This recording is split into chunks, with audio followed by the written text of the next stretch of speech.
Ang bayan kong Pilipinas, lupain ng ginto't bulaklak, pag-ibig ang sa kanyang palad, nag-alay ng ganda at ilan, at sa kanyang yuni at ganda, daluhan ay nahalina. Bayan kong iniyak ka, nasadlak sa dusa.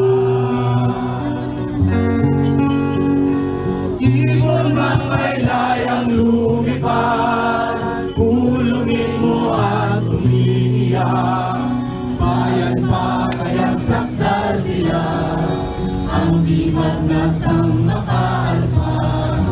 Pilipinas kong minumutya, ugat ng luha at dalita, aming adhika, makita pang sa galayan. Kay sarap mabuhay sa sariling bayan, kung walang alipin at may kalayaan. Ang bayang sinisig, babangon, lalaban din. Ang silang ay pupula sa tinyas ng paglayan. Ako tayo! Ibon man may layang lumipad, kulungin mo at umiiyak. Bayan pa kayang sakdal nila, ang di magnasang makaalpas.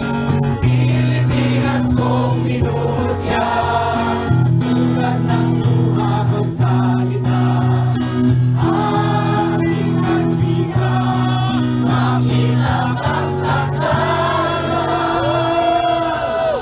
layan.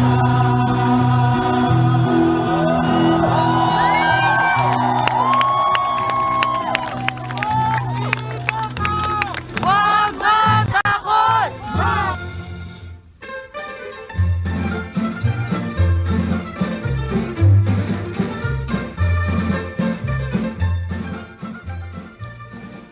Inihahandog ng ugnayan ng manggagawang migrante tungo sa pagunlad o umangat taang ugnayan sa himpapawid. Dito katotohanan ang pinapanigan at dito interes ng bayan ang pinoproteksyonan, hindi ang interes ng ilan.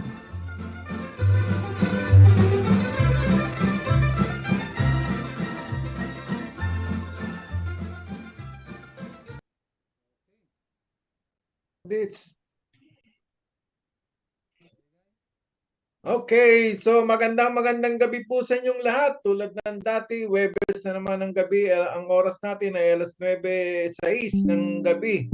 Ika-26 ng Pebrero taong 2026. Sana nasa tabi na kayo ng inyong mga gadget upang samahan kami sa loob lamang sa loob ng isang oras na palitan ng talakayan. Ito po ang inyong lingkod, Egay Bonzo.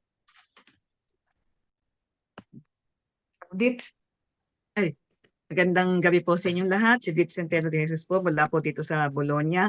At muli po ay narito kami ngayong gabi at sana po ay subaybayan ninyo kami sa buong isang oras na ito at marami po kaming tatalakayin tungkol sa mga nangyayari ngayon sa ating lipunan. At salamat din po sa pagsubaybay ninyo hanggang sa mga susunod pa naming mga edisyon. Kapnin pa. Magandang gabi po sa ating lahat at sa all over the world, sa mga OFWs na nakikinig. Ako po si Nimpa Sanigan from Rome, Italy. At inaanyayahan po namin kayong i-like and share ang Ugnayan sa Himpapawid sa FB page ng Ugnayan sa Himpapawid. So, samahan niyo po kami sa loob ng isang oras. Kami po ay maririnig tuwing ika-siyam hanggang ika-10 ng gabi tuwing araw ng Huwebes. Marami po tayong mga maiinit na topic na pag-uusapan tungkol sa paglilitis kay ex-President Duterte. Tama ka, Kapnim pa, dahil sa ngayon ongoing yun, no? Yung confirmation of charges against former President Rodrigo Roa Duterte.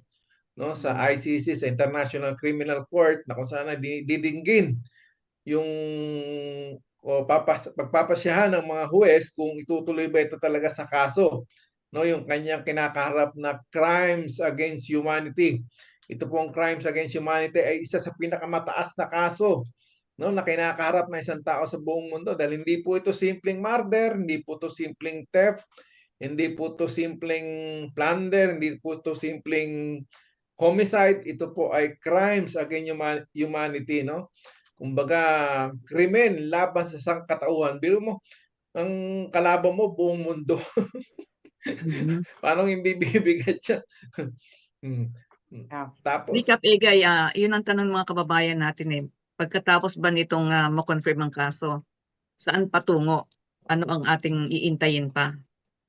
hindi, ang pagkakaalam ko diyan, ditong kasi sa ano, pre-trial chamber, ano, yung sa 1 ng ICC, hindi pa po ito yung trial proper na tinatawag. Kumbaga dito, na nung Lunes nagbigay ng opinion yung ano, yung prosecution, tapos nung Martes yung abogado ng mga biktima, tapos nag-recess kahapon, tapos ngayon yung depensa naman, no, ngayong Huwebes yung depensa sina Kaufman, tapos bukas yung lahat na. And then after 60 days, within 60 days magpapasya ang pre-trial chamber 1 kung itutuloy ito sa trial proper. Ibig sabihin, kung may batayan, iaakit ito sa trial chamber at magsisimula na ron yung kaso nga, didinggin yung ano. Ngayon, kung pagpapasya ng ano, ng pre-trial chamber na insufficient yung kaso, papauwiin si Duterte. Tapos meron ding paraan na kung ano, pwedeng magdagdag pa ng ano ng kaso yung ano, siya itutuloy pa rin. So, nakadepende po dito sa ano, sa ginaganap na pre-trial ano chamber ng yung confirmation, kung i-confirm ba Mhm. siya o i-reject ng ano. So Mhm. sana manalangin tayo na sana magtuloy. Pero so far naman napakaganda ng ano ng presentation ng tawag dito, ng prosecution tsaka ng ano ng counsel ng victims, no? Ika nga Mhm. kanina yung depensa parang gusto pa sa sinisisi lang ni ano ni Kaufman yung mas sinisisi niya pa si Ah, Marcos kaysa si kay Marcos. Hindi, saka ang media, no? Talagang inisya ang Oo, yun media. ang media, inaano nila, media raw, kasalanan daw ng media. Tapos hindi niyo ba na ano kanina yung sinabi ni Kaufman na ang Davao Death Squad daw is only a fiction, no? Fiction Mhm. lang daw ang gusto ko nga sana mag-comment dun sa website nila eh. Tatanungin ko si Kaufman yung isang uri ng DDS. Fiction din ba yon? Yung dating Duterte supporter? Di ba DDS din yun? Yung mga dating Duterte supporter, fiction din kaya yun? Hindi Oo. fiction yun dahil maraming DDS din na dating Duterte supporter. Di ba? Hindi, saka napapansin nyo talagang tinututukan tayo ng mga DDS ngayon, ano? Oo, all out sila. Bawat Talagang labas natin ng mga ano natin eh, may kaya mga tayo puna. sa kampo natin, dapat handa rin tayo kung paano tayo sumalag, Yun nga, sumagot oo. sa ano ng Mm-mm. katotohanan, ano, kung ano yung totoo. Kaya nga Mm-mm. ngayon, mamaya makakausap natin yung binugbog nila, no, sa fake news, no? Mhm. Grabe Ah, sila, ama. matindi yung Mm-mm. okay lang yan, talagang ganyan sa ano. Pero nakita naman nila talagang hindi tayo nagkulang, hindi tayo sumusuko. Ika nga, pinapakita natin na yung sa panig ng katotohanan, hindi walang compromise diyan, di ba? Hindi mo Mm. pwedeng ipagsawalang bahala, hindi mo pwedeng i-compromise kung ano yung katotohanan. Di ba? Kaya nga. Mm-mm. Mm. Ang sa akin lang sana yung mga ah, yung unang 2 araw na nagsalita yung ating yung panig ng depensa, sana pinanood din ng mga DDS.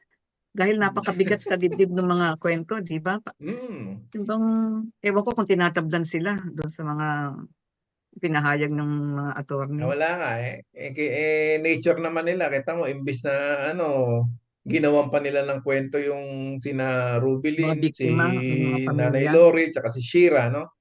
Sana ngayon, fortunately, makakausap natin yung dalawa ngayon, si Mm-mm. Rubilin at saka si Shira, maano natin, no? So, talagang ano to, hindi ka nga tawag dito, napaka-interesting, napaka dapat sundan, no?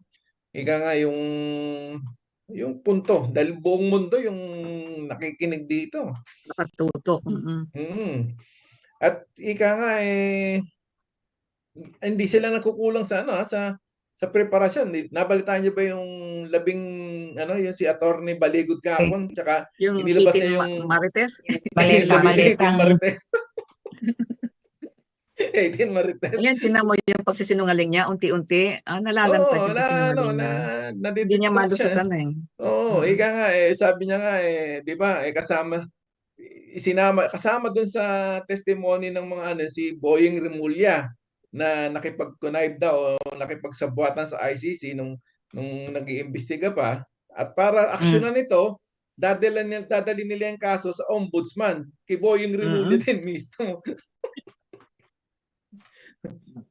Kaya na, kaya matatawa ka rin sa mga DDS at kung nasa ng utak nitong mga Wala.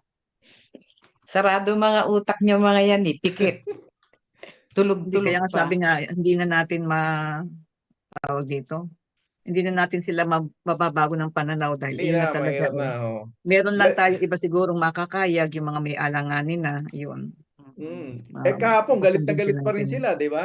Dahil nung Mm. inaasahan nila yung magiging scoop, magiging breaking news yung 18 Marites, Oo. natabunan sila ni yung nagme-merienda na binasahan ng merienda rights Si Mangusin. si Mamusin.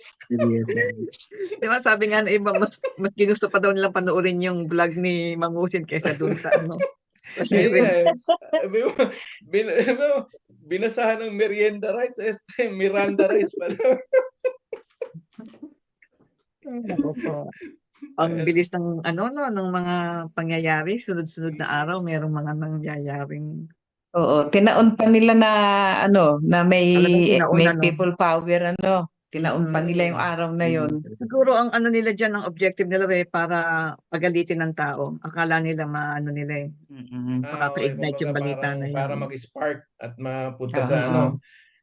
paano namang hindi imposible yung gusto nilang mangyari dahil yung kanila vested interest yung gusto nila, hindi yan yung people power talaga na will of the people, hindi yan. Mm. Kumbaga yan yung ginagawa na ano lang nila yan, interest lang nila yan Kung iniisip nila mangyaring people power 1 tsaka people power 2, hindi mangyayari yan dahil kung ganyan ang motive, ang objective mo, di ba? Napakalabo nun. Tama. Mm. Kaya pa ating Anyway. mga bisita.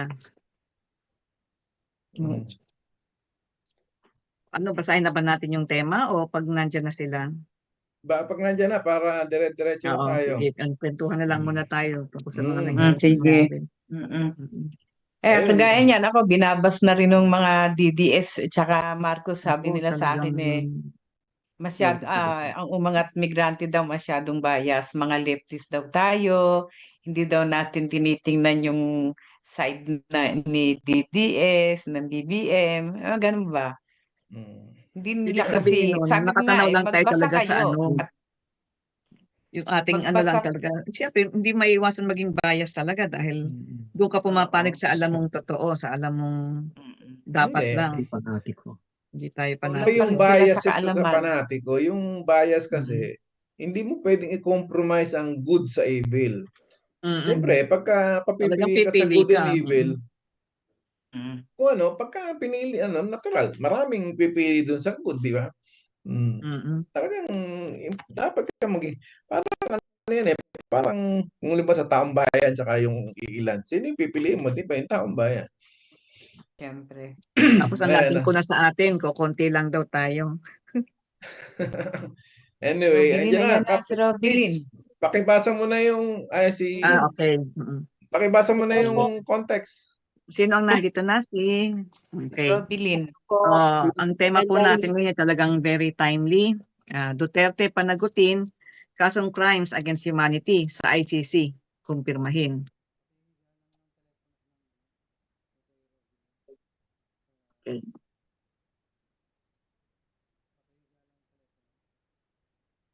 Ay, ayan. Yan. Ay, baliktad.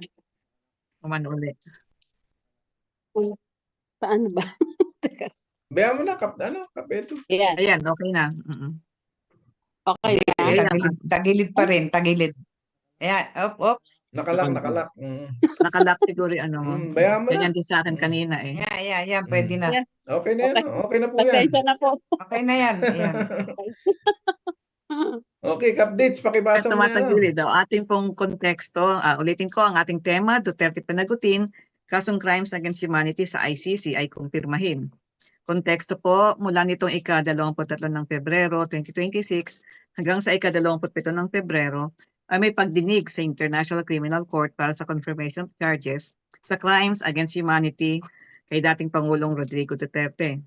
Ayon sa Article 25 3A ng Rome Statute, si Duterte inaakusahan bilang individually criminally responsible as an indirect co-perpetrator dahil sa pagdisenyo at pagpapatupad ng mga operasyong anti-krimen at nagkontrol sa Davao Death Squad. Pagbibigay din ng mga armas, pagtatalaga ng mga pangunahing tauhan, pagbibigay ng incentives, pagtiyak ng impunity at tahasang pagpapahayag sa publiko na inuutos niya at sinasang-ayunan ang mga pagpatay. Sa ilalim naman ng Articles 25.3b at 25.3c ng Rome Statute, kinasuhan din siya dahil sa pag-uutos, pag-uudyok, pagtulong o pagsuporta sa mga krimeng naganap. Saklaw ng mga kaso ang mga pagpatay mula sa taong 2013 hanggang 2018 mula sa kanyang termino bilang mayor ng Davao City hanggang sa siya ay maging Pangulo ng Pilipinas.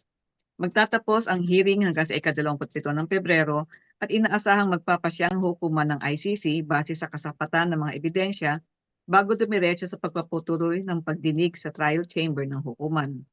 Ang di niya pagsipot sa hearing ay dahil sa pagbibigay ng hukuman sa kanyang hiling, bagay na di nagustuhan ng panig ng prosecution at ng mga pamilya ng biktima. Gayunpaman, sila ay umaasa na makukumpirma ang mga naiyahing kaso. Duterte panagutin, mga kaso ay kumpirmahin. Ayun. Welcome Yes. sa ating guest. Nandiyan na siya. Welcome po, Ma'am Rodeline. Magandang gabi po. Magandang gabi rin po sa inyo. Anong oras da? 9:20 dito sa inyo po, ganun din? Ganun po, pareho din po. Ay, pareho tayo. Sige Pareho po. lang. Kilala po muna namin kayo, Ma'am. Sige po. Ang ating pong bisita ngayong gabi ay si Ma'am Rodeline Ditaw, ang Coordinator of Rise Up for Rights and Life. Welcome po, Ma'am. Good evening po. Kamusta po? Magandang gabi. Magandang gabi Magandang po. gabi. Magandang gabi po. So, katatapos po ng ikatlong araw at bukas yung huling araw nitong confirmation of charges. So, maraming ganap. Maraming ganap mula po dumating kami dito. So, at least ngayon, nagtapos yung araw namin sa isang sama-samang panalangin. Nagkaroon po ng ecumenical prayer. Kasama po yung mga Duterte panagutin dito sa Netherlands. At yung mga ano po din, yung ICHIRP, yung International Coalition for Ay, Human Rights ICHIRP. and Democracy. Mm. Apo, nandito rin, may mga kinatawan din po sila. Kaya at least itong pangatlong araw ay nagtapos sa ganong pagkakataon.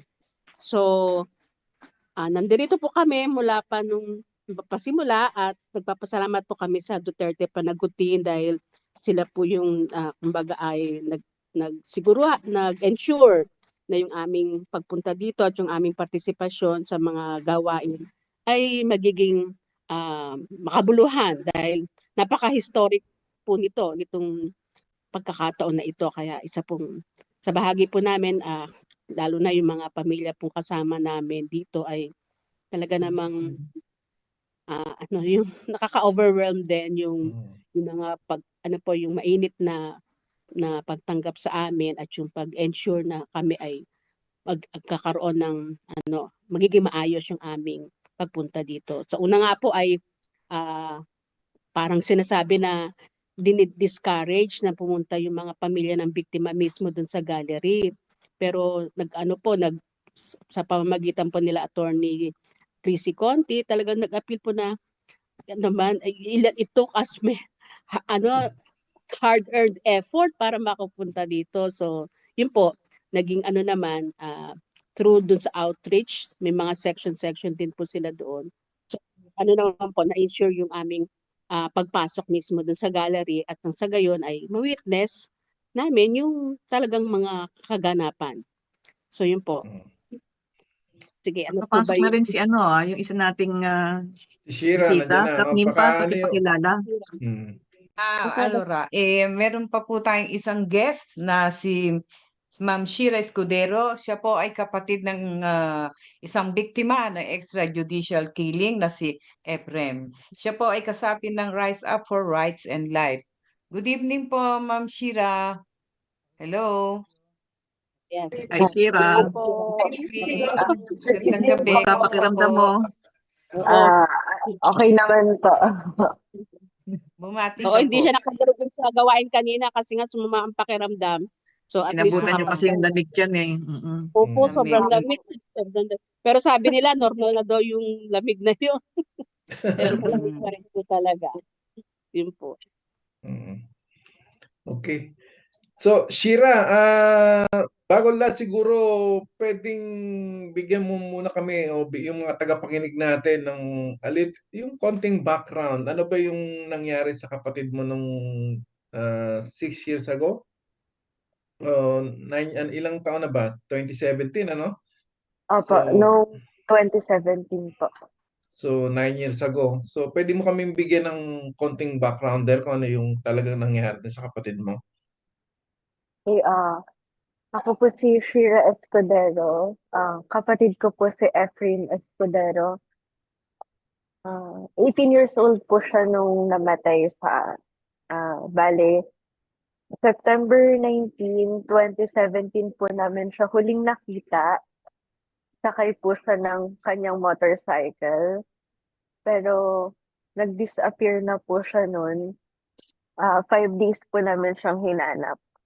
Hindi po Mm. namin alam na nung third day ng disappearance niya, wala na po pala siya. Bale, September 21, 2017, nakita siya ng Police Pampanga. Nakabalot ng packaging tape yung ulo. Tapos yung kamay at paa po nakatali din at nakasubsob po siya sa damuhan. Bale, from San Pedro Laguna po kami at San Pedro Laguna rin po lang din yung pupuntahan niya kasi malapit lang po sa bahay yung cellphone repair shop namin eh. Bali doon po siya papunta. Mm. Kaya po talagang hindi namin akalain na sa Pampanga namin siya makikita at nalaman na lang po namin yon sa isang tabloid. Actually sa tabloid po, unidentified pa po siya. Kasama po nung meron pong dalawang umangkas eh. Yung isang angkas, patay din. Sa Porac, Pampanga nakita. Samantalang si Efrain naman po nakita sa Angeles, Pampanga.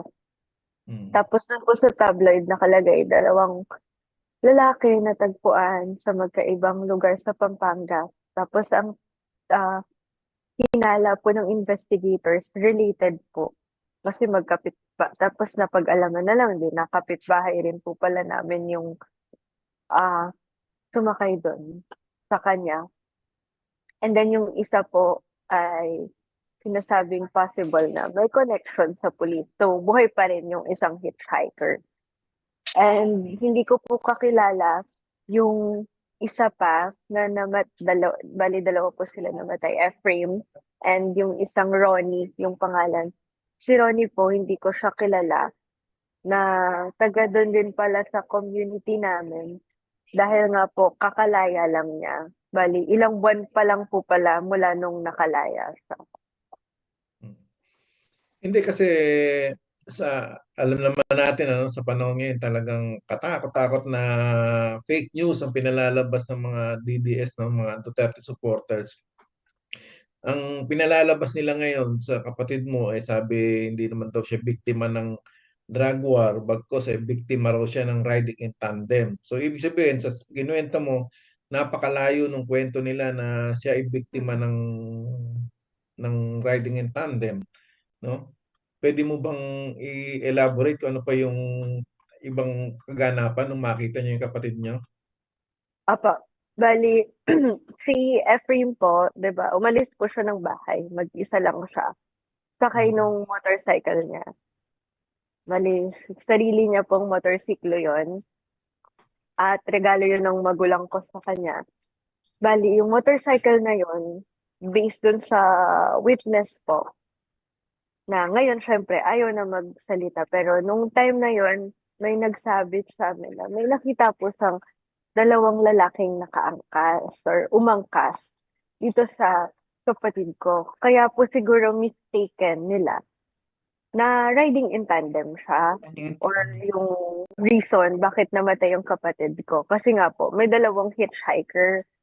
Pero yung nangyari talaga is yung hitchhiker na isa ay namatay at yung pangalawa po ay pag-alagala pa rin sa community. Siyempre, hindi rin natin ma-disclose yung identity nung isa pang hitchhiker kasi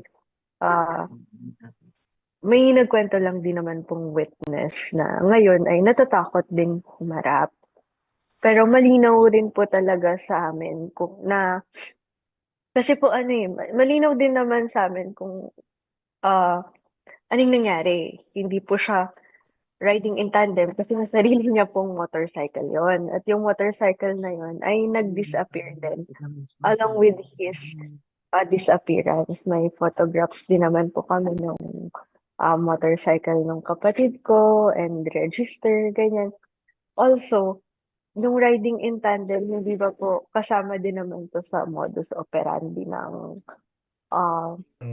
drug war. So, regardless kung riding in tandem yung kinamatay niya o disappearance and then found dead na lang, papasok pa rin siya sa drug war ni Duterte sa mga marami pa niyang modus operandi. And ayun nga po, tingin ko nagkaroon siya ng parang kalituhan sa impormasyon dahil nga nakamotor yung kapatid ko nung time na yon. Baka hindi ba may pinalutang din sila na na hindi na daw sakop ng year na namatay. Parang may binanggit sila na yung year 2019. Tapos may Kasi, mga litrato magkaiba. Mukha ng kapatid mo. Ano yun? Paliwanag mo nga para malinawan natin. kasi aware din po ako sa iba't ibang information na kumakalat. Si Efrain po, namatay siya noong September 2017. I think chinap-chop nila yung statement ko sa press con kasi what I meant is September 19, 2017 siya na disappear, umalis ng bahay. Kaso syempre, misplice nila. opo, saka number, I said, parang parang what you call it, nagkaroon talaga ng pagkakamali sa pagbigkas. I said September 2019, I mean September 2017 po. Kasi what I meant is September 19, 2017. Those are numbers na palito. And opo, matagal na panahon na rin siya. Tapos, syempre, para sa akin, mahirap i-recollect ng paulit-ulit kung anong nangyari sa'yo. At the same time, kailangan mo magbigay sa kanila ng numbers, ng facts. Tapos, pinipigilan mo maging emotional, di ba po? Para mailahad mo kung ano yung nangyari. Sino ba namang hindi magsa-stutter? Tapos, numero pa yung kailangan mong ikwento. Pero, ayun po yun, September 19, 2017 siya nawala. Ngayon, aware din ako na they really use it as a weapon against the families, against me, against the families na china-chop-chop na talaga nila yung pati yung litrato nung iniiba, yung hawak ng litrato. May sinabi rin po ako na mag-iisang dekada na po kaming lumalaban. In-splice din nila yun. Ginawa nilang isang dekada. So, hindi na daw under presidency. Pero yung totoo, kasama nga po yung di ba, mayor, yung period kung kailan siya naging mayor. So, kahit pala isang dekada lang talaga, pasok pa rin sa banga kasi kasama nga po yung pagiging mayor ni Duterte dun sa inimbestigahan. Pero yung totoo po is para maging malinaw lang sa lahat is 2017 namatay yung kapatid ko at halos isang dekada, hindi isang dekada. Napakarami po nilang ginagawang kung ano-anong pagmamanipula para lang talaga lituhin yung mga tao tungkol sa stories ng mga families. And yung pictures na kumakalat, actually ni-report na po namin sa NBI yun last year. Opo, kasi may nag-manipulate ng picture. Sabi niya, buhay pa ako, pinatay mo na Oo. ako. Nasa abroad lang daw Pinangalan siya. niya sa akin. Opo, Oo. nasa abroad lang daw siya. Pinangalan niya sa akin ay Marife. Ganyan. Tapos ngayon, yung mga tao, nalilito sila hanggang ngayon kung sino po yung aking kapatid. Sabi nila, sino ba talaga? Iba yung hawak mo noong nakaraang taon, ngayon iba na naman. Pero kung magre-research po sila, 2017 pa lang, nananawagan na po kami ng hustisya. At 2017 pa lang, napakarami ng coverage ng photos ng pamilya namin at ni Ephraim kung saan talagang may call po kami for justice at iisang picture lang talagang hawak ko paulit-ulit yung portrait ni Ephraim po kung saan naka-jacket siya na black and dinala rin nga po namin yung jacket na yun sa harap ng ICC kung saan din kami nag-protest at pinakita ko yung jacket na yun ni Ephraim. So, sobrang lang po, para sa akin desperate na acts siya, desperadong gawain ng mga supporter ni Duterte at ng panig ni Duterte na talagang ang daming kung ano-anong lumalabas na maling impormasyon tungkol po sa amin. Okay. Ma'am Rubilin. Nawala si Ma'am. Ay, hello po. Bali sa takbo po ng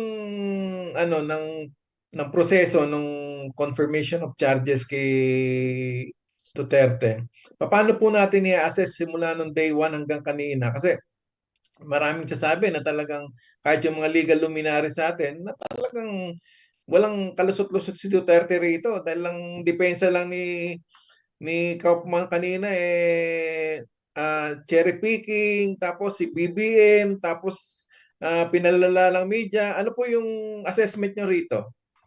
Sige po. So sa pasimula no, yung presentation, ah nag-present yung prosecution, tapos yung legal representative of the victims, tapos yung defense, tapos nagkaroon ng pagkakataon yung prosecution na mailahad yung mga ebidensya at kitang-kita puro yung mga nailatag talaga yung ano yung pananagutan talaga ng dating Pangulong Duterte, yung kanyang mga pronouncement, yung mga kwento ng mga biktima, na ilahad po yun sa pamamagitan po ng legal representative ng mga LRB no sa pangunguna po ni Paulina, tapos ang naglahad po ay si Attorney Joel at si Attorney Gilbert. So talagang nailatag po doon yung talagang pananagutan na sinasabi nga itong war on drugs na to ay war against the poor.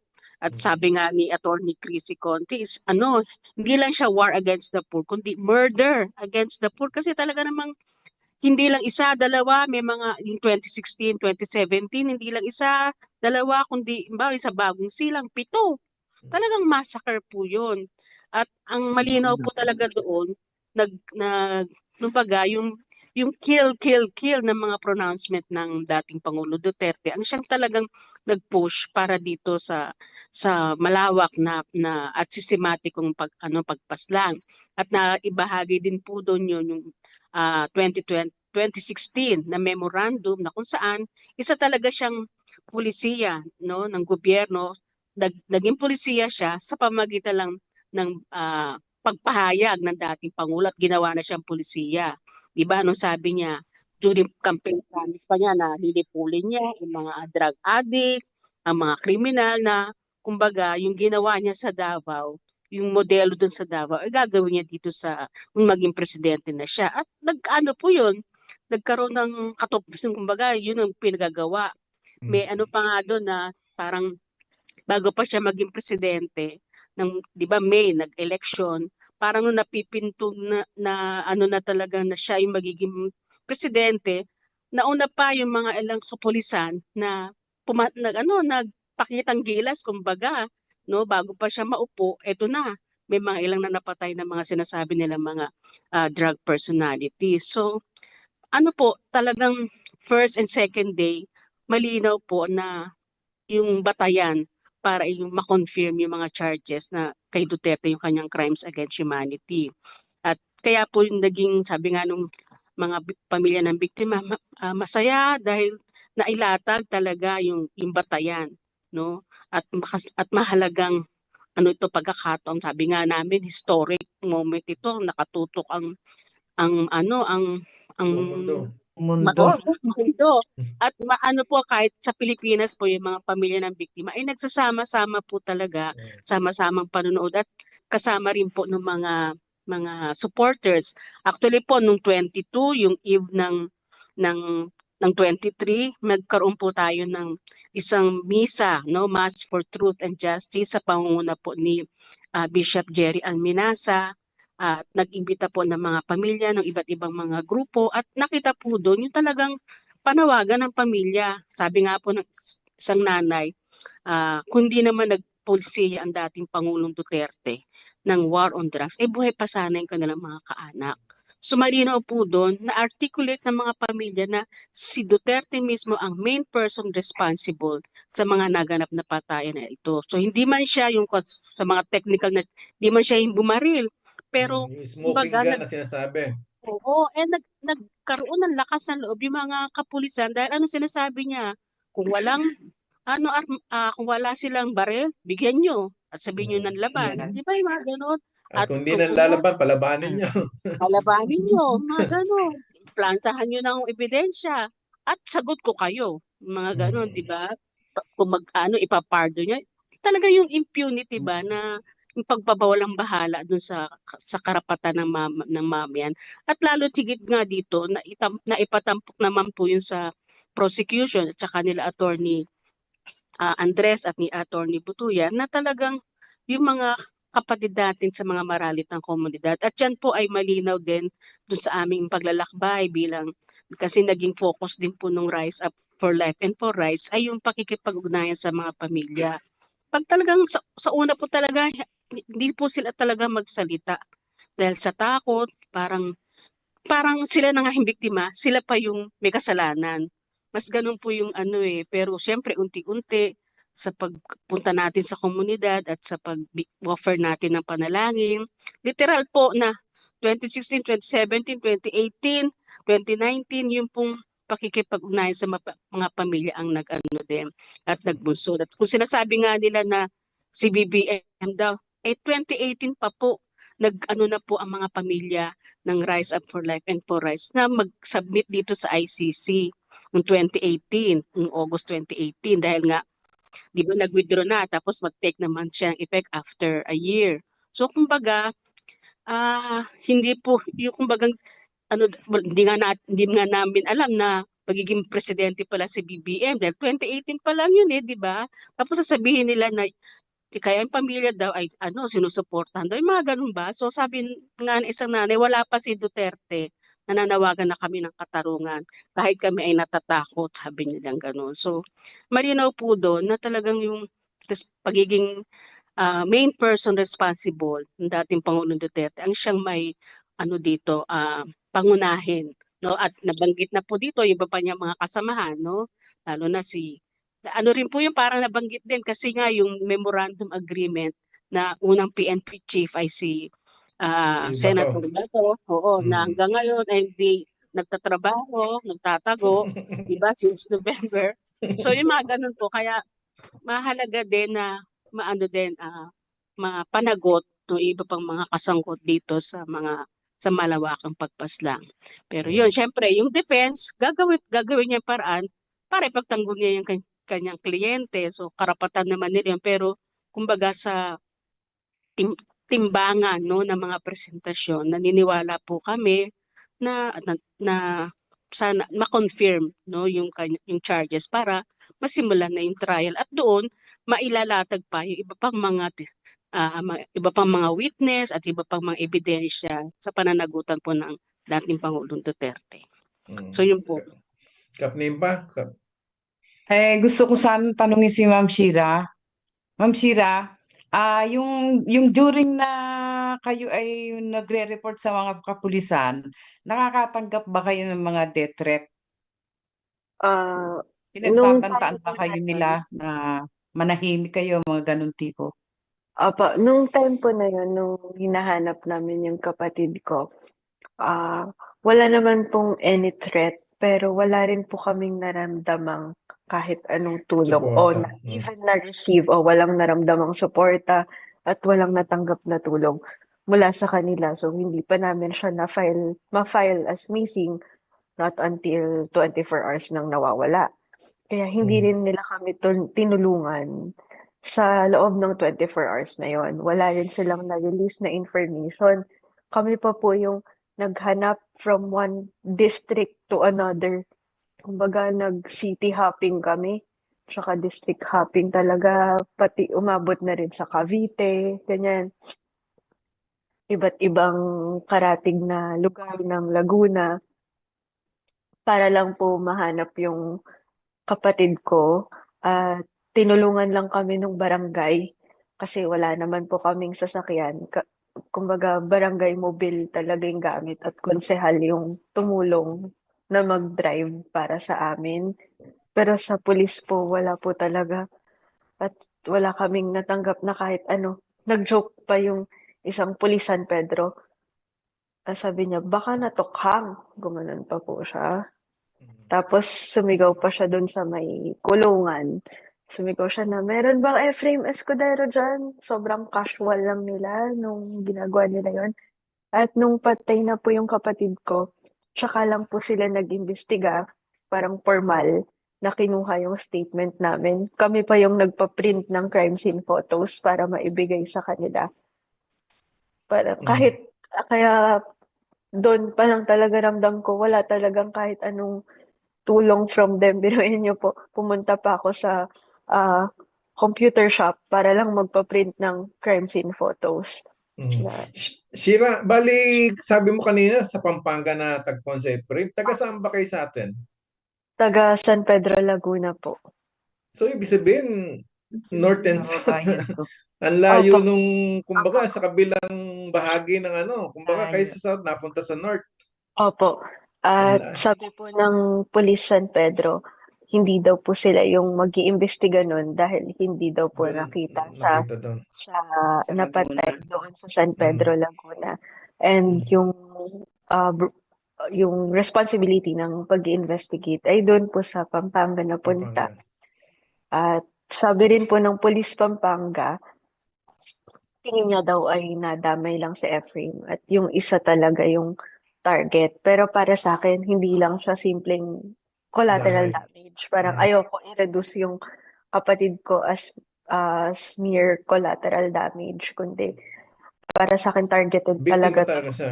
biktima talaga siya. And kahit sabihin natin collateral damage, hindi nun maaalis yung fact na biktima pa rin yung Ng war on drugs. kapatid ko. Kung paano nila sabihin collateral damage din yung mga bata, yung mga buntis na namatay. Opo. Sa medical certificate, ano yung nakalagay sa kapatid mo? Ano Sa death po? certificate pala, rather. Excuse me. Opo. Sa death certificate, ano siya nakalagay? Mga gunshot wounds. Opo. Hindi kasi, natanong ko yun kasi di ba maraming mga kaso na nakalagay cardiac arrest, pneumonia, etc. medical sa death certificate. Pero nung ipa-autopsy ni Fortune, no, ni Dr. Fortune, may mga gunshot wounds, no? So doon mo makikita na talagang may kapasidad ng Estado, may intensyon na pagtakpan yung krimen na ginawa nila. Talagang doon mo makikita na walang pag-asa kung sa Pilipinas isasampa yung kaso. Di ba? Yes, Kaya talagang nagpapatunay lang to na talagang pang ICC talaga yung kaso nila. Dagdag ko lang din po, sabi pa nga po nung investigator sa amin, sa Pampanga po, pagkatapos na ng termino ni Duterte kayo magsampa ng kaso, mahirap magsampa ng kaso ngayon. So parang kami medyo nalilito, parang bakit? Ganyan. Tapos sabi niya, mahirap ngayon. Tapos ang hinala niya talaga, base sa ebidensya na mayroon sila noon ay related po sa gawain ng kapulisan. Pero nung binalikan po namin yung custody ng evidence, nahirapan na po kaming makausap sila. Nung bumalik po ulit kami sa Pampanga, dagdag ko lang din po na yung mismong packaging tape na pinambalot sa kapatid ko at lahat ng damit niya, kung ano lahat ng meron siya nung panahon na yun, wala na po, tinapon daw po nung punerarya.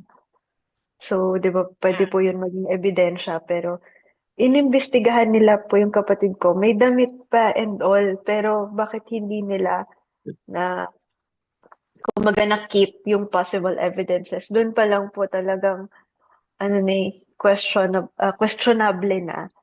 Tapos nakakapanlumo lang na yung mga posibleng ebidensya ay tinapon daw po. So talagang walang hustisya sa atin. So nararapat lamang na mapapunta ang kaso ni Duterte sa ICC. Updates? Alam mo, Shira, halos pareho tayo ng pinagdaanan. Yung sa amin, magtatatlong taon nang nawawala yung anak namin nung dukutin sila ng CIDG. Hindi pa rin namin natatagpuan. Kumbaga sa yung sa amin, walang tuldok, wala pang tuldok. Siguro talagang kailangan magpakatatag na lang tayo at magpatuloy tayo sa advokasya natin na to na para sa katarungan, para sa lahat ng mga nagiging biktima ng EJK, ng enforced disappearances. At gusto kong dugtungan ng tanong para kay Ma'am Rubilin. Dahil kami ngayon ay nasa grupo ng desaparecidos. Kailan ba tinatag itong Rise for Life and for Rights? At ano ngayon yung role nyo? Dahil nung mga nabanggit mo kanina, nung mga unang buwan na tinatag ninyo yung Rise for Life, halos pinupuntahan ninyo yung mga pamilya ng biktima, yung iba umaayaw, yung iba tumatanggi na hayaan na lang na gano'n dahil wala naman daw mangyayari. Sa ngayon na ito na, nakahain na sa ICC yung kaso. May mga pamilya pa bang lumalapit sa inyo ngayon na humingi ng tulong para pati sila ay makasama na rin sa paglaban? Opo, yung Rise Up for Life and for Rights po ay nagsimula noong 2016. Yung nga po na yung nag-umpisa po siya, hindi pa siya Rise Up, kundi isang kampanya kasi kami po mula po sa Promotion of Church People's Response, meron po tayong mga advocacy on social justice issue at isa po ito nung panahon ng bagong na iniluklok ang dating Pangulong Duterte ay nakakabahala po talaga na araw-araw dumudugo ang pahayagan, araw-araw nakikita natin na may mga pinapasan pero parang may pagtanggap at experience po namin yan dahil may naging siya presidente June hanggang August nagkaano po kami nagsi-signature campaign sa mga community sa Quiapo, sa Baclaran. Sa pasimula inaaway po kami ng mga tao. Sabi, ayaw nyo ba yan? Mamatay na yung mga para mawala na yung mga adik, ganyan-ganyan. Pero sa bahagi po natin, lalo na tayong mga church people, sabi namin, ano po ito? Mahalaga po ang buhay. Kung meron man pong ganyan, i-address ano ba yung ugat ng bakit may illegal drugs, bakit may drug addiction. Mas ganun po yung naging approach. Pero yun, di tuloy-tuloy po kami. May time pa, inaaway kami pagkatapos susundan yung sasakyan namin. Sabi ganyan, wag na kayong ginagawa nyo. Pero nagpatuloy po tayo. Tapos nung August, nagkaroon ng misa doon sa Baclaran na kung saan at the time nasa Manila pa po si Bishop Pabilio. Parang pinanalangin po espesyal na para isang misa kaugnay po sa nagaganap sa ating lipunan, padalangin yung mga pamilya ng biktima kasi kumbaga, naging bahagi din po namin sa signature campaign pag may mayroong maglalapit sa amin at nalaman namin na yung baba yung pipirma sila, sasabihin nila ako po na ano po yung kapatid ko. So nag-start na kami mag-document. So yung iba po sabi thank you na lang. Kumbaga parang wala nang yung mismo yung biktima nga yung hayaan na lang, pero nagpapaliwanag tayo na mahalaga po ang buhay, mahalaga po hindi lang po numero ang inyong mga pamilya, ang inyong mga kaanak, lalo na sa mga urban poor communities. At doon po nagpasimula yung unti-unti na nakita nila yung kahalagahan na magsalita. So, yun, nag-document po. Tapos sa tulong na rin po ng halimbawa sa silangan, yung pari po doon, nagkaroon ng acupuncture. At the same time po, nagdo-document. So, mas ganun po yung, tas pagbisita sa mga pamilya. At unti-unti, na ano po yung mga, lalo na po yung mga nanay. Kaya nga kayo na dun sa sharing, ano ba yung kahalagahan ng papel ng mga kababaihan. So yung mga nanay po talaga na nandun yung determinasyon na magsalita, at lalo na nung mga anak nila, yung napaslang, yung mayroong 15 years old, 16 years old, parang sabi nila, hindi naman dapat ganun, kailangan namin manawagan ng hustisya.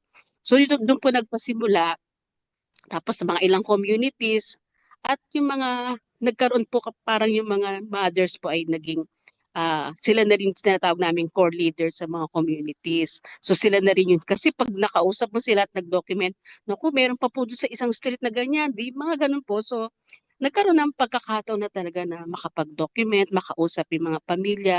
At may time po, mga nakaburol pa yung mga kanilang kaanak, nag-offer tayo ng panalangin. Opo. So yung mga ganun, yung unti-unti, kasi nga yung approach ay rise up, no? So yung respect, yung respect human rights, pag-aaral po ng mga human rights orientation, naggano po tayo sa mga communities.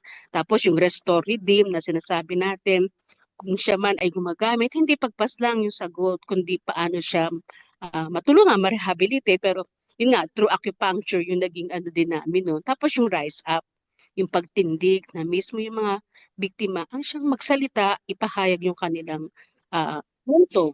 At doon po nagkaroon ng yung pagtindig, no? Yung mismo ng mga pamilya ng biktima. So hindi, kumbaga proseso din po. At sa bahagi din po ng rise up, nagkaroon na ng mga regular na gawain. Yung mga pamilya sabi maganda na magtipon-tipon sa panahon ng undas. So as early as 2016, hanggang sa ngayon po nagkaroon kami ng taunan na pagsasama-sama. At syempre, sa ano na rin, parang ministry na rin ng church yung pagpaso. So may mga ganun pong mga pagtitipon na kung saan natitipon yung pamilya para sa isang mga psychosocial processing na ano. So depende po yan kung per community, tapos magsasama-sama kami lahat. At yung naging buhay na rin po ng Rise Up, pag panahon ng COVID, napakahirap po noon. Pero yung mga core leaders po ang naging katuwang din po ng Rise Up para sa pagpapadaloy ng mga ayuda, kumbaga. Tapos yung panahon ng eleksyon, talagang kasi po nagkaroon din ng mga community kumustahan. So nagkakaroon din po ng pag-aaral. So ano rin, yung mga nanay na rin sinasabi nila, ibig sabihin hindi lang pala war on drugs sa problema na lipunan natin. May problema pa tayo sa mataas sa presyo ng bilihin, mababang sahod. So, mismo po sila nagsasabi na, oo nga, dati isang simple akong nasa bahay lang, pero nung nakita nila na yung kahalagahan ng pagsama-sama para sa panawagan ng hustisya, at the same time, malaman yung maging bahagi ng pagbabago ng lipunan dahil lalo tigit ang mga biktimang naugnayan natin, mga talagang nasa mga maralitang komunidad. So yun po, kaya kumbaga kung meron mang isang positibong nangyayari dito, yung mga pamilya mismo ang tumitindi. Kaya sa panahon ng mga Human Rights Day, dati ang umpisa po namin na Human Rights Day ng 2016, yung mga sumamang pamilya, nakatakip po ang mga mukha. Mga sila, sabi sasama sila pero di magpapakita. Ano naman po, nung sumunod na taon, yun na talagang tumitindig na sila at nagpapahayag. At sila ay nagiging tagapagsalita din sa mga gawain. Ito pong kahapon, yung February 25, sabi nga namin parang alam ng ICC na meron tayong EDSA at 40. So kumbaga wala po kasi session kahapon. So kami din po dito sa Netherlands, sumama din po kami doon sa Duterte Panagutin, at yung mga pamilya din po sa Pilipinas, sumama din po doon sa gawain. At sinasabi nga namin, napaka-historic itong 2026. No? Sa bahagi po ng Rise Up, isang dekada na rin, kasi 2016. So, at nakita po na, yun nga, yung korte, yung International Criminal Court.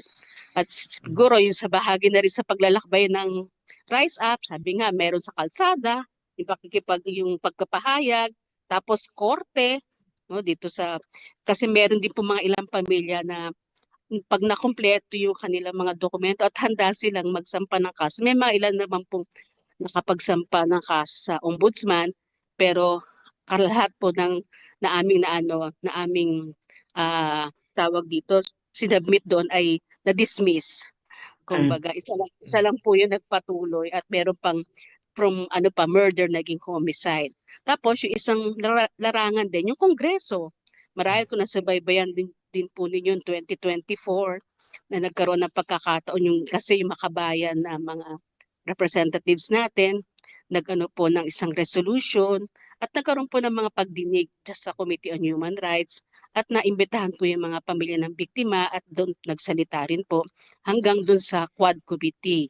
Kasi di ba nagsama-sama po yung mga ano. So ano po yun tapos time na yun na doon din humarap ang dating Pangulong Duterte, nag-ano din po yung mga pamilya, talagang sinubaybayan po talaga yan. Kaya sinasabi nga namin sa paghanap ng hustisya, nandyan ang lansangan, nandyan ang kalsada, nandyan ang korte, at nandyan ang Kongreso. So ganun po naglalakbay yung mga pamilya ng biktima. At sana po, ito, historic ito ngayon sa International Criminal Court kasi bakit natapos ang nito kasi maghihintay pa tayo ng 60 days. So kumbaga April pa ilalabas ano ba talaga yung kanilang pagpapasya. Opo, 60 days. So mga April. So ano din po yun. O abangan din po natin yun. Ano ba kung mako-confirm pa yung charges at magtutuloy para sa trial. So mahaba pang ating lakbayin pero sabi ng mga pamilya ng biktima, magkasampung taon na kami nananawagan ng hustisya at ito meron ng konting May pag-asa liwanag, na. may pag-asa. Yes. Yes. Ma'am, kasi nung isang araw ba nung Lunes, sinabi ng legal counsel ng mga victims, si Attorney Butuyan, sabi niya kung gaano kadelikadong mapawalang sala o hindi ma-confirm yung kaso ni Duterte dahil ngayon pa lang napakarami ng mini Duterte sa atin. Talagang talagang ramdam ng lahat yan, hindi lang ng mga biktima, kahit yung mga sa social media. Katunayan niya, kahapon kumalat yung pagpapakalat ng fake news ng isang mini Duterte, no? Itago na lang natin sa pangalang itago na lang natin sa pangalang Kati Binag na nagpalabas ng mga picture nyo na may mga bit-bit daw kayong mga luxury bag. I-explican nyo nga po sa amin paano ba. Oo nga po, kami nga rin Mamahal nagulat sabi nga ni Nanay Lore, wala akong moy cut. Meron akong Mahirap nga akong i-pronounce. Meron akong chocolate. Moy nut ba? Moy nut. So yun. Oo nga actually, nagulat nga din kami dyan, pero marami pong mga nag-ano din. Pinaabot din po namin dun sa original na nag-take ng photo. Tapos Si Angela, nagpahayag din po sila. Yun, so yun nga yung mga pagpapalaganap ng mga fake news. Kaya mahalaga din po yung, although ang hirap din namang maging vigilant. Pero ang nakaano po doon, yung mga nakaalam po ng ating gawain, ay sila na rin po yung nagpapahayag na na fake yan, mga gano'n. Pero syempre, mahaba pa rin lakbayan, kaya mahalaga din na yung makatulong din tayo sa pagpapaliwanag kahit tedious, pero mahalaga po yun. Pero yun.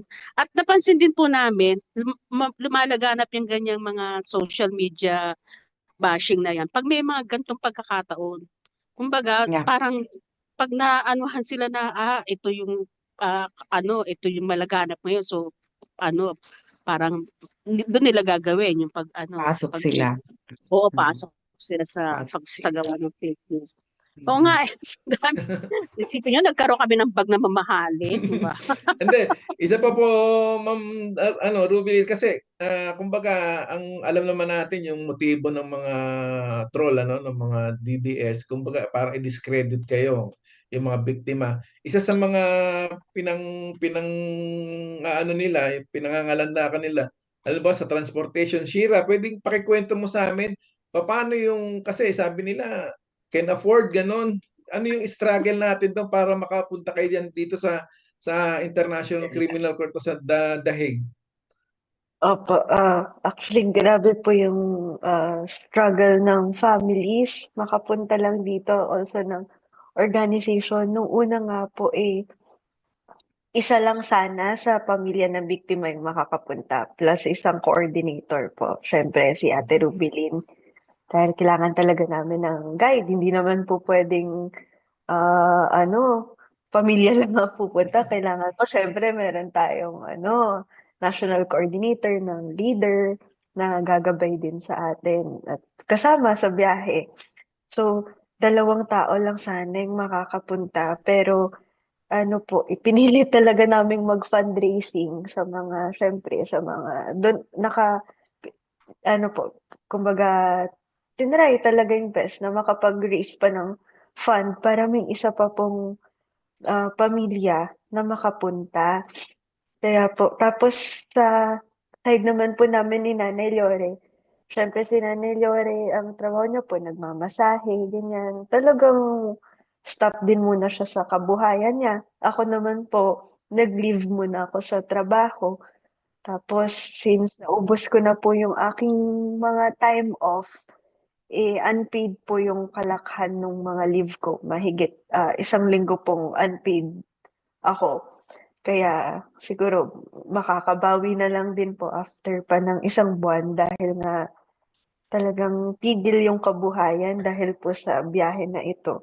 Nung una nga po medyo na-stress pa ako kasi ito na, pupunta kaming Europe, mag-leave ako sa trabaho, matatambakan ako ng bayarin, ganyan, pagbalik. Tapos, anticipate din namin na ganito nga, pwede kaming atakihin ulit ng mga troll at ng panig ni Duterte. Dagdag pa po yun sa stress ng pamilya, bukod sa pinansya. Pero lahat po yun, sinikap naming ma-overcome para po makarating dito at makapag-advocate, maikwento sa mga tao ano talagang nangyayari sa Pilipinas kasama nung panawagan namin para po sa hustisya. So, Sira, bukod sa paghahandang pinansyal, nagkaroon din ba kayo ng preparasyon para sa emotional at mental niyong pangangalaga? Kumbaga sa talagang nakita mo, kabila na yung bashing sa inyo, mga trolls. Ano yung paghahandang ginawa ninyo para makayanan ninyo yung mga ganong tira sa Opo, social media? nung nalaman ko po na isa ako sa mga posibleng pumunta sa Hague, syempre decision din po ng mga nanay. Actually, yung mga nanay po nakakatuwa. Hindi lang po yung mga lahat po ng nanay na leader ng Rise Up kasama po ng syempre ng secretariat ng Rise Up. Pinagmimitingan po namin yan kung sino yung tingin naming maaaring pumunta. So lahat po to, kung sino man yung nakapunta ngayon, approved po ito at suportado talaga ng mga nanay. May meeting, may botohan, ganyan. Tapos iwiwi namin bakit ganyan, sino ang posibleng makapunta. Nung nalaman ko po na isa ako sa possible na pumunta, na syempre may pressure. Hindi siya yung, di ba, parang pag magta-travel ka, dapat excited ka, ganyan. Ito, pupunta ako sa ganitong lugar, nakakatuwa naman, nakaka-excite. Hindi ko po siya naramdaman. Ang naramdaman ko po is yung weight, yung pressure na ito na, pupunta kami sa ICC, haharap kami sa public, sa media, magsasalita kami nito halos sa araw-araw at magkukwento na naman ng paulit-ulit. Talagang pinrocess ko po talaga siya bago pumunta dito. Minake sure ko sa tulong na rin po ng Rise Up syempre, ginabayan po nila ako para ma-process beforehand sa sarili ko na anong expectation sa ICC, paano ko pwedeng i-handle yung mga ganitong klaseng bagay from interviews to possible attacks po ng mga troll. And siya, talagang mahirap even until now. Talagang araw-araw yan, we try to check each other kung okay pa ba kami, ganyan. So, napakahirap mentally, physically, financially. Ayun nga po, dahil dry ang hangin, nagkakasakit din yung mga delegates, ganyan po, opo. Nung habang nagsasalita si Kaufman at talagang kumbaga para sa kanya, parang walang nangyaring EJK. Ano ang nararamdaman mo nung mga oras na yon? Parang sa akin po, parang ang hirap expect ng empathy and sympathy sa panig ni Duterte kasi unang-una paano siya, 'di ba? Kung paanong pumayag nga siya na maging abogado ni Duterte. So aasa pa ba tayo ng pakikiisa mula sa kanya? Although napansin ko po na nung sa gallery, nung naging silently kaming lumuluha, napansin ko na tumitingin po siya doon sa gallery. Tingin ko ay tumitingin siya doon sa mga pamilya dahil may iba pa pong family from other group na nandoon din. Nakatingin po siya, ino-observe niya yung mga pamilya and nag-statement nga siya kanina. Nag-disclaimer siya, di ba, parang yan, na hindi naman daw niya dinidisrespect yung mga dinadanas ng pamilya. Pero sa akin, parang ang hirap magtiwala at maniwala kung totoong sincere ba iyon. Dahil una-una, dinedepensahan niya ang isang Mamamatay tao. kriminal. Opo, mamamatay tao. Hindi, tama yung sinabi mo, Rubili, kasi, Shira, kasi kanina sabi nga na, kumbaga yung sa pronouncement nga ni Kaufman kanina, yung hindi niya disrespect.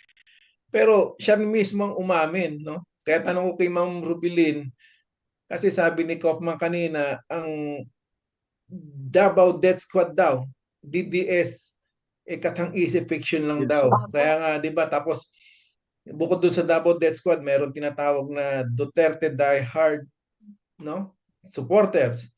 So, gusto nga sanang tanungin kanina sa ICC, sa chat, nila, kung magko-comment na yung pangatlong DDS, kaya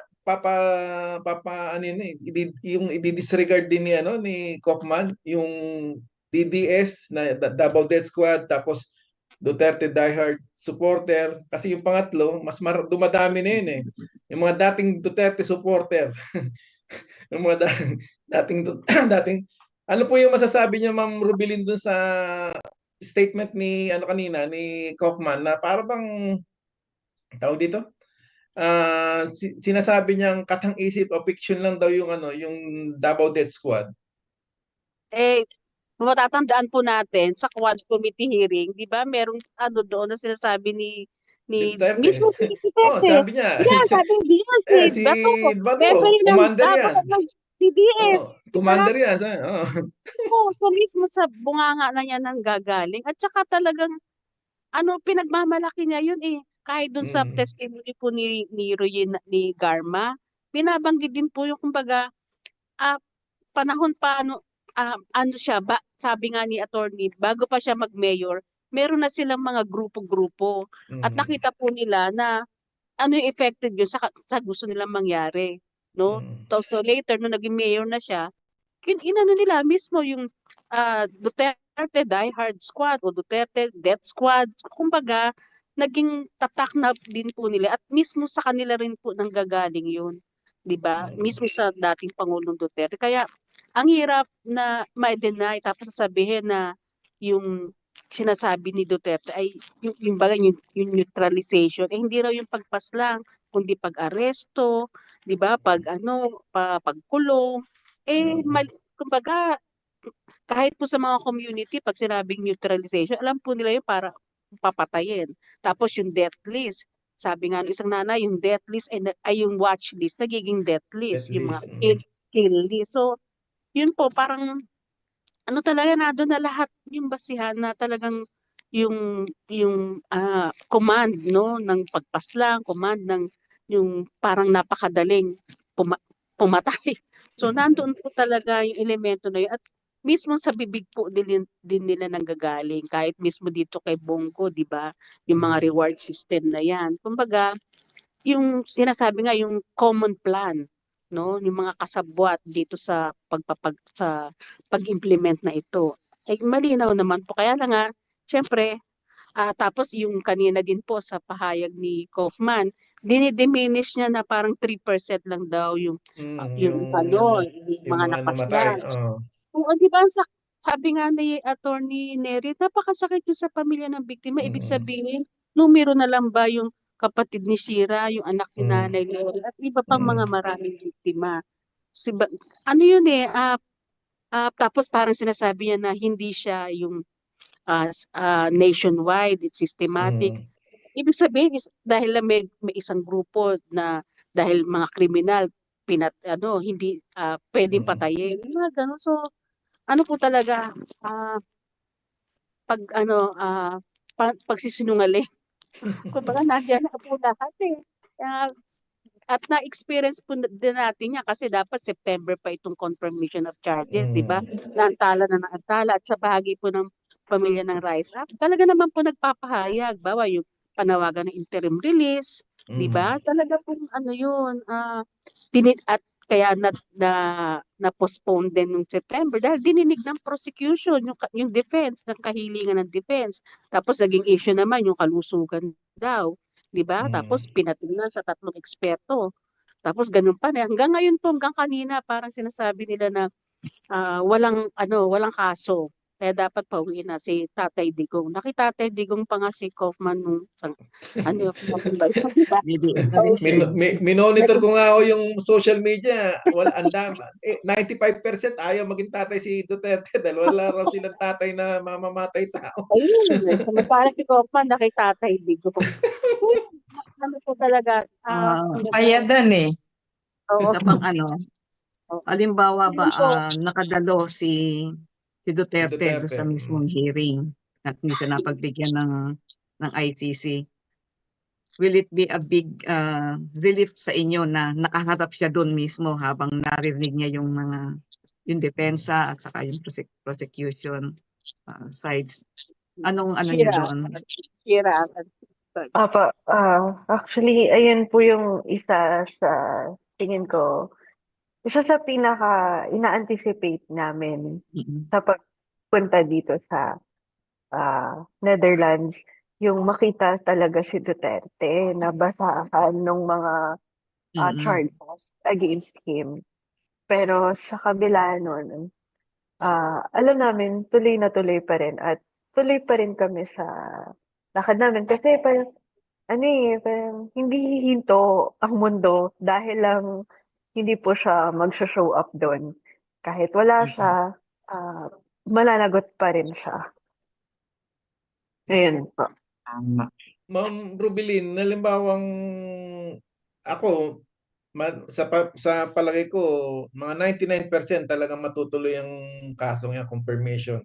So, wala po bang balak ang Rise Up para maggawa na talaga ng isang finance project para i-sustain yung pagdalo ng mga iba pang biktima rito sa para at least sa susunod niya, pag na-confirm na kasi yan, si Duterte obligado na humarap yan. At siguradong kailangang makita niya yung pagmumukha, yung presensya ng mga biktima niya para Harapan makita talaga. niya. Oo, harapan talaga. So, ano po yung plano niyo, ma'am? Ano po yung isa yun sa din mahalagang aspeto rin itong pagpapatuloy natin ng papapanagot at Mm.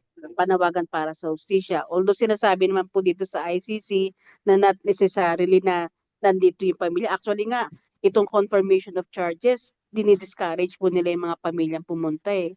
Parang Mm. sinasabi hindi naman kinakailangan na ano. Pero syempre sa bahagi natin, mahalagang pagkakataon na maipakita na nandito yung mga pamilya. Pero yung pong sa mga susunod dahil ano din yan, kumbaga isang malaking proyekto kumbaga. Pero ganun pa man, kaya nga may Duterte pa nagutin. Kaya yun po yung Mm. siguro magiging tulungan din natin at ano naman, sana po ay ano, makapag yung kumbaga, bawa ito po nga yung ginawa dito sa Netherlands, yung 1 linggong bantay katarungan. Ano naman, hindi lang siya yung isang aspeto po yung hearing pero may mga naging gawain po na mahalaga din. Yung nga, yung nagkaroon ng press con, tapos yung kahapon yung 25, tapos kanina po yung isang panalangin. Kumbaga, gamitin natin pagkakataon ito para sa pagpapaliwanag. Pero syempre, mahalaga rin po talaga din yung presensya ng mga pamilya ng biktima at yun po yung isang malaking assignment ng syempre ng RISE Up at syempre po yung mga network din at katulad po ng Duterte Panagutin at iba pa po mga church-based na mga organisasyon na patuloy pong naniniwala dito sa ating layunin na ito. Sabi nga ay pagtulong-tulungan at gawa ng paraan kung papaano, kung di man makapunta, pero may mga mekanismo naman, halimbawa po yung mga online, ano na yan, kasi nagtitipon-tipon din po yung pamilya at syempre mag-entail din yun ng mga ilang gastos. So ano po, yun, kailangang paghandaan at talagang, kumbaga, pagkatapos po bukas, maghintay tayo ng 2 months at anuman yung mga susunod pang mga hakbang ay mahalagang maantabayanan po natin. Pero ang mahalaga po dito, patuloy natin samahan yung mga biktima para sa panawagan para sa hustisya at patuloy natin igiit yung accountability. At sinasabi nga po ng pamilya, ginagawa natin ito para wag na itong maulit. Ayaw po nila na maranasan Correct, iba pang correct. mga pamilya yung sakit, yung trauma at it will take years para bago maghilom, bago mag-heal no yung ating mga kalagayang ito. Kaya sabi nga, isa-isang biktima, i-multiply mo yan sa 5 dahil may asawa, may mga anak, may mga kamag-anak. Kaya yung pong BPRS, yung Victims Participation and Reparation Section, may ganun po silang yung victim, yung napaslam, yung indirect victims, yung mga kapamilya. So may mga ganun po mga forms na ginagawa. Kaya ito po ngayon, pagkatapos ito, tiyak mananawagan na naman po ulit ng pag-fill up ng mga forms para ma-ensure po na yung tinig. Kaya ano rin po, mahalaga din na sa experience po ng Rise Up, may mga hindi namin may mga bagong mga pamilya na naganap noong 2016, yung mga nakaraan na hindi pa nadodokumento. Meron po mga ilan na sumusulat at yun po yung nire-reach out din po. So isang talaga siya, malaking gawain pa at isang malaking hamon din po sa atin para dito sa gawain itong pagpapanagot. Tama po. po kasi yung katulad yan sinabi nyo kanina, nabanggit nga po ni Attorney Nery kahapon sa isang interview sa kanya, no? Hindi ko matanda kung kanina o kahapon, na yung importansya nitong pagiging sa ICC, importanteng magkaroon ng tinatawag na historical records, no? Kumbaga parang ito yung magiging template, yung magiging batayan ng kasaysayan natin na ito ganito sa ganitong panahon naging madugo, no? Kumbaga ikukumpara yung kasi ang kawalan ng historical records parang pagbabaliwala sa kasaysayan natin na umuulit, no? Kumbaga kasi sa mga sa mga pasista, baliwala sa kanila dahil hindi tulad din ba EDSA, halos hindi na alam ng mga kabataan natin yan dahil walang historical records. Di ba? Kaya siguro yun yung Tama. importanteng matugunan yan, yung ganun. Tsaka ito siguro, ito pinakita natin sa mga trolls, sa mga DDS na yung pinansyang aspeto talagang sa bunga ng pagsisikap ng lahat, no? Walang walang tulong na galing sa gobyerno o kanino mang politiko na kumbaga kasi sila nagse-set sila ng tone na parang palabasin nila na set up lahat to ng gobyerno ng mga politiko para dito sa ICC para igibain yung ng prosecution. So, Kap Nipa, may tanong pa kayo? Ay, ano na tayo? Sobra na tayo sa oras. Very interesting yung topic kasi ngayon ng Oo, Para makapagpahinga din sila. oo. oo. So, So, Ma'am Robilin, Ma'am Shira, ano po yung mensahe. final words niyo, yung mga mensahe niyo sa mga kababayan natin? Sa mga kababayan po natin, siyempre, maraming salamat po sa patuloy na pagsuporta po sa mga pamilya na biktima. Kasama po kayo sa pinanghuhugutan po namin ng lakas ng loob. Kasi alam namin na may nakikinig at naniniwala at nagtitiwala po sa amin.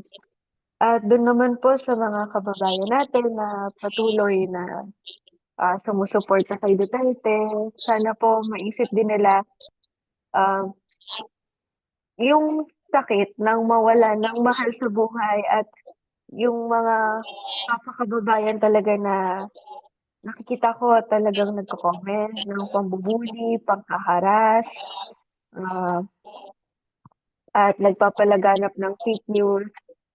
Napakahirap naman po kasing parang ah, ayoko naman po na hati-hati tayo pero ang sa amin lang po parang ang hirap na maging divided tayo dahil isa lang din naman po tayo ng panawagan, 'di ba po ayaw natin ng injustices, ng pang-aabuso.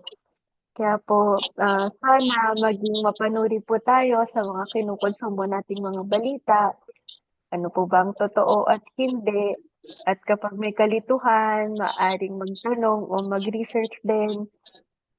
At sa'kin po hindi naman po kami titigil kahit na tuloy-tuloy po yung pangkukutya sa mga pamilya ng biktima at pagpapalaganap ng fake news. Dahil malinaw po sa'min kung bakit kami nandito. Nandito kami para sa hustisya. Maraming taon na po kami nananawagan at hindi po kami titigil lang basta-basta. At inspirasyon ko po lahat ng mga families and victims na naapektuhan nitong drug war. Hindi lang ng drug war, kundi ng iba't iba pong abuses ng Estado. Napakahirap po ng dinadanas ng mga pamilya, pero narito po kami patuloy na lumalaban at hindi po mapapagod. Salamat po. Salamat. Salamat, Maraming Ate. salamat, Miss Shira Escudero. Maraming salamat. So, Ma'am Rubilin po, Rubiling. mensahe po.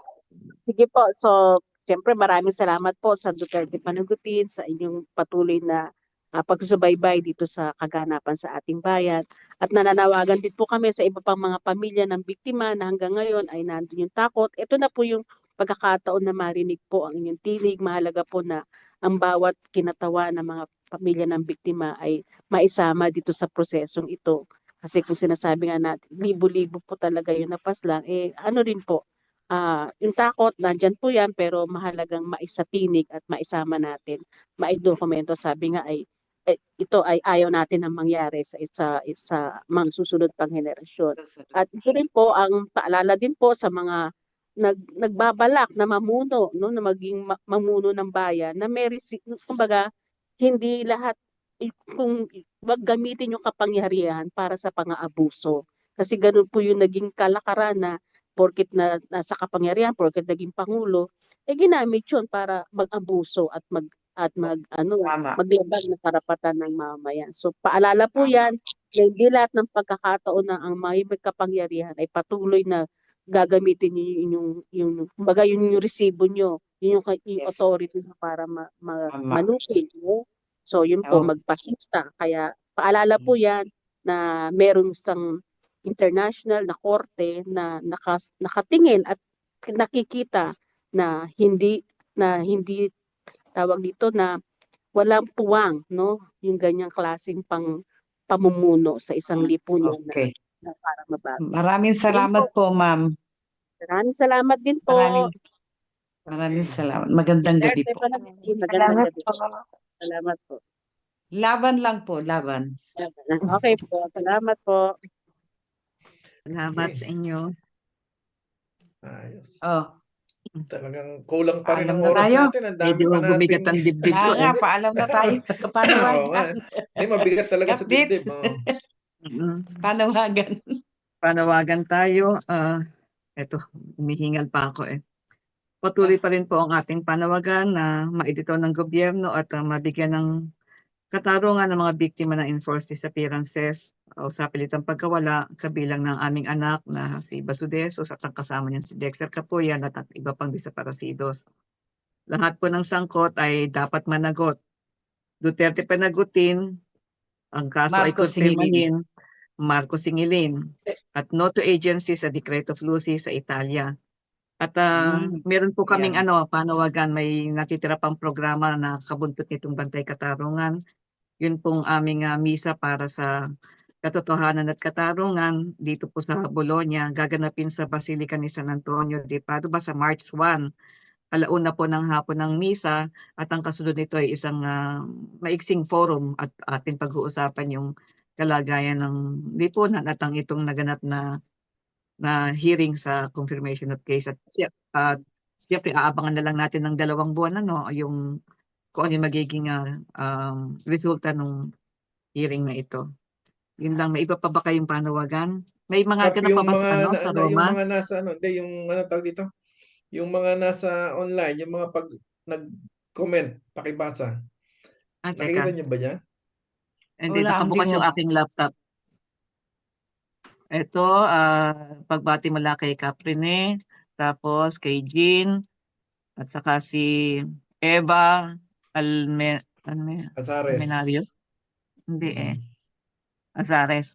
Tapos pagbati rin kay Gary ng Migrante Europa, kay Loida, tapos mahina daw ang defense ni Kaufman, sabi niya.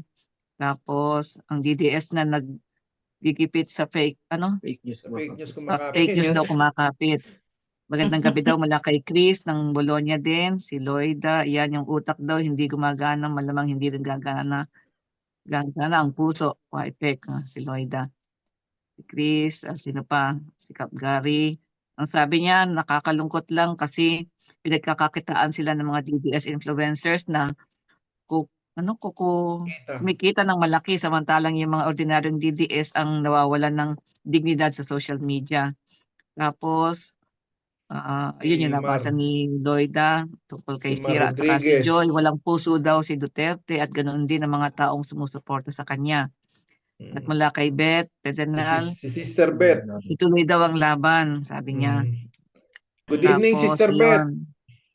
Good evening po. Tapos, kay Caprine, no Good evening po. justice, no peace. Panagutin daw, ikulong siya for life.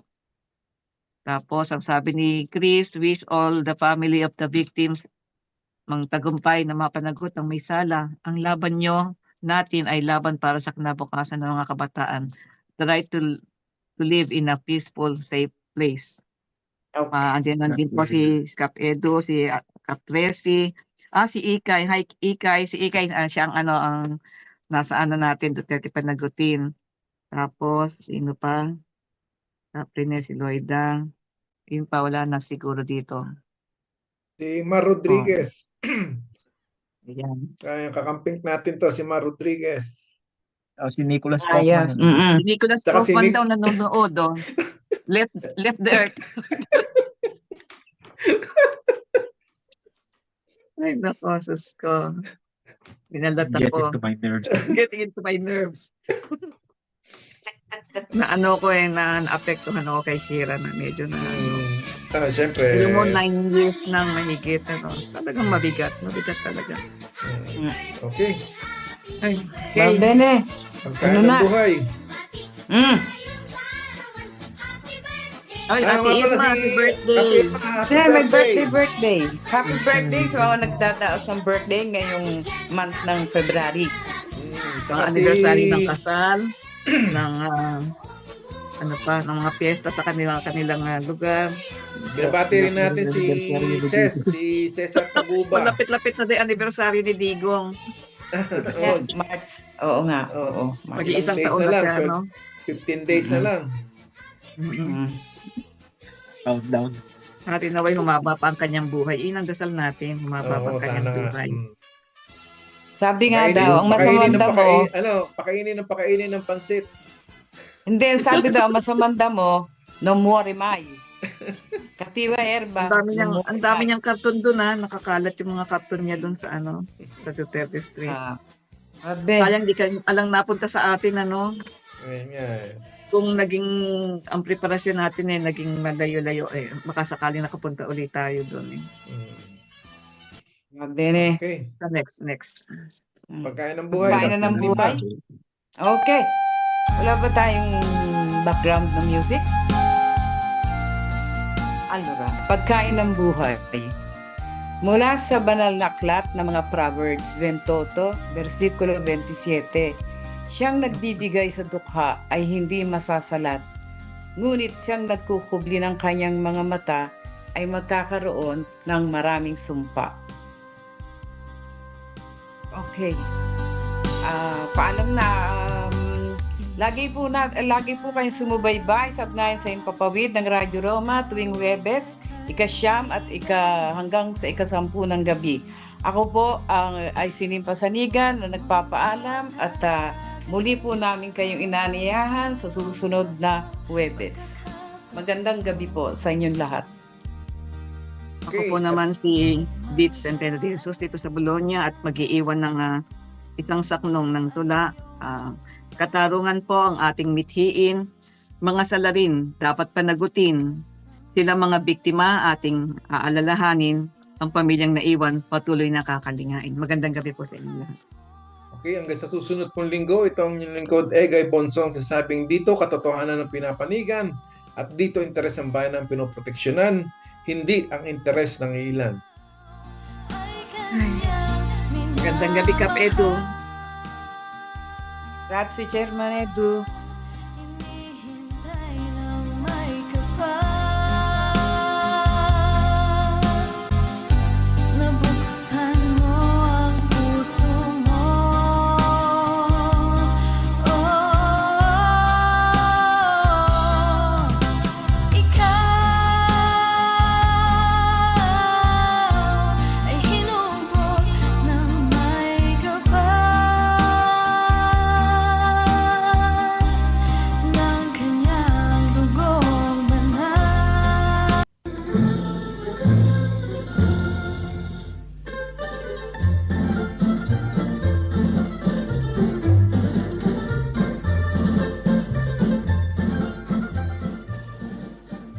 Ang ugnayan sa Himpapawid ay inihandog ng umangat ang ugnayan ng manggagawang migrante tungo sa pag-unlad